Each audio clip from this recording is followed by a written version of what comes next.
दोस्तों आज आपको एक कहानी सुनाता हूँ। यह कहानी उन लोगों के लिए है जो पढ़ाई में कमजोर हैं और वे लोग जिन्हें यह बार बार सुनने को मिलता है कि वह जिंदगी में कुछ नहीं कर सकता। बल्ब के आविष्कारक और 1000 से भी अधिक पेटेंट अपने नाम करने वाले थॉमस एल्वा एडिसन को अगर हम आज एक महान वैज्ञानिक के तौर पर याद करते हैं तो उसमें सबसे बड़ी भूमिका उनकी मां नैन्सी मैथ्यू एडिसन की है। थॉमस जब प्राइमरी स्कूल में पढ़ते थे उन्हीं दिनों उनकी टीचर ने उन्हें एक बंद लिफाफे में एक चिट्ठी दी और कहा कि इसे ले जाकर अपनी माँ को देना। थॉमस ने ऐसा ही किया।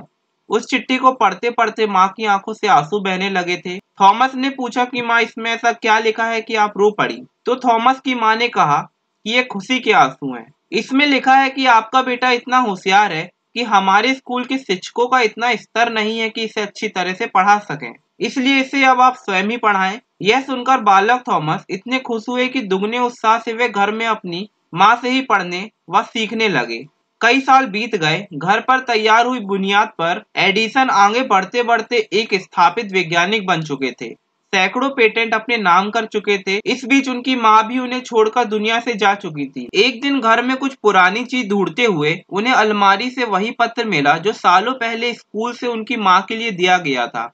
वे पढ़ने लगे। पत्र में लिखा था, आपका बच्चा बौद्धिक तौर पर इतना कमजोर है कि हम उसे अन्य बच्चों के साथ नहीं पढ़ा सकते, इसलिए उसे अब स्कूल ना भेजें। यह पत्र पढ़कर एल्वा एडिसन के होश उड़ गए और वह माँ के लिए रो पड़े। दोस्तों एल्वा एडिसन को अगर इस पत्र के बारे में पता चल जाता तो शायद वह मंदबुद्धि ही बन जाते। इसलिए कोई क्या कहता है इस पर विश्वास मत करो, आप खुद पर विश्वास करो, क्योंकि आपको आपसे अच्छा कोई नहीं जान सकता।